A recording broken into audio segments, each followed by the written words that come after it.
राम मंदिर में रामलला की पहली झलक पाने के लिए देश ने कई सालों का इंतजार किया, लेकिन इन दिनों मंदिर में चढ़ावे और दान राशि को लेकर कथित गड़बड़ी का मामला पूरे देश में चर्चा का विषय बना हुआ है। इस मामले में जांच एजेंसियां सक्रिय हैं, कई लोगों की गिरफ्तारी हो चुकी है, करोड़ों की संपत्ति मिलने के दावे हुए हैं, राजनीतिक बयानबाजी भी तेज हुई और ट्रस्ट में भी कई बड़े बदलाव देखने को मिले हैं। तो आखिर ये पूरा मामला क्या है, इसकी शुरुआत कैसे हुई और अब तक जाँच में क्या क्या सामने आया और आगे क्या हो सकता है, आइए समझते हैं राम मंदिर चढ़ावा चोरी की पूरी कहानी आज के एक्सप्लेनर में।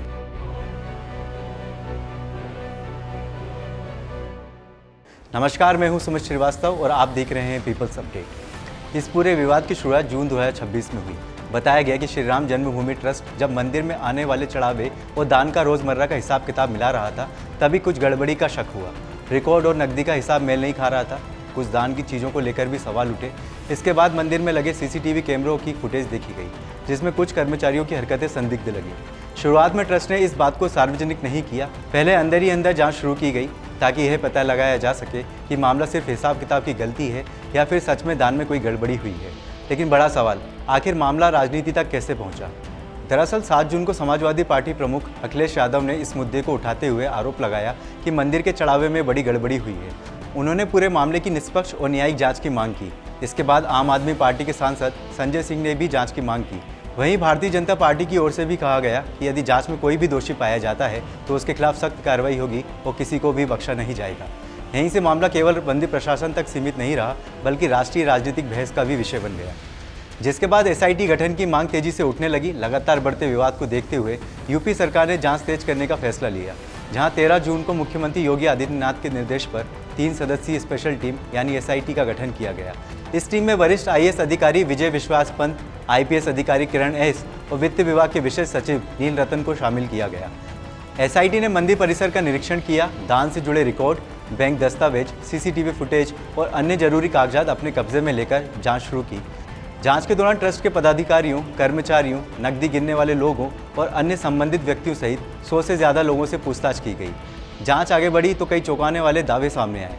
जांच एजेंसियों के अनुसार कुछ कर्मचारियों के पास उनकी आय से कई अधिक संपत्ति होने के संकेत मिले। एक आरोपी लवकुश मिश्रा के घर से लगभग 10 लाख रुपए नकद मिलने का दावा किया गया।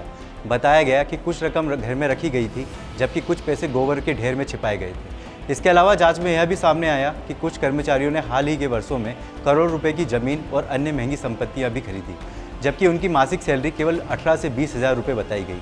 इन्हीं तथ्यों के आधार पर कई लोगों के खिलाफ एफआईआर भी दर्ज की गई। उन पर चोरी, धोखाधड़ी, आपराधिक विश्वासघात और साजिश जैसी धाराओं में कार्रवाई की गई। हालांकि यह ध्यान रखना जरूरी है कि इन मामलों में अंतिम फैसला अदालत और जांच पूरी होने के बाद ही होगा। अब जानते हैं फर्जी दान रसीदों के मामले के बारे में। जांच के दौरान पुलिस को कथित तौर पर कुछ फर्जी दान रसीदें भी मिली। आरोप है कि कुछ लोग श्रद्धालुओं से दान लेकर उन्हें ट्रस्ट जैसी दिखने वाली नकली रसीदें देते थे। बताया गया कि बाद में जब ऑनलाइन रसीद व्यवस्था लागू हुई तो इस तरीके का इस्तेमाल बंद हो गया। अब पुलिस यह पता लगाने की कोशिश कर रही है कि इस कथित नेटवर्क में कितने लोग शामिल थे और दान से जुड़ा पैसा आखिर कहां लगाया गया। आखिरकार जैसे जैसे विवाद बढ़ता गया, श्री राम जन्मभूमि ट्रस्ट ने भी अपनी सफाई दी। ट्रस्ट का कहना है कि मंदिर में दान में मिली सोने चांदी और अन्य बहुमूल्य वस्तुएं पूरी तरह सुरक्षित हैं। ट्रस्ट ने मीडिया के सामने भी दान की वस्तुएं दिखाई और दावा किया कि लगभग 2800 दान की गई वस्तुओं का पूरा रिकॉर्ड उनके पास सुरक्षित है। ट्रस्ट का यह भी कहना है कि जांच पूरी होने से पहले किसी भी निष्कर्ष पर पहुंचना उचित नहीं होगा। जांच के बीच एक बड़ा घटनाक्रम भी सामने आया, जब ट्रस्ट के महासचिव चंपत राय और ट्रस्टी अनिल मिश्रा ने नैतिक आधार पर अपने पद से इस्तीफा दे दिया। ट्रस्ट ने कहा कि जांच पूरी होने तक निष्पक्षता बनाए रखने के लिए यह फैसला लिया गया। साथ ही यह भी स्पष्ट किया कि इस्तीफा देना किसी भी व्यक्ति के दोषी होने का प्रमाण नहीं माना जाना चाहिए। इसके बाद ट्रस्ट के वरिष्ठ सदस्य कृष्ण मोहन को अंतरिम महासचिव की जिम्मेदारी सौंपी गई।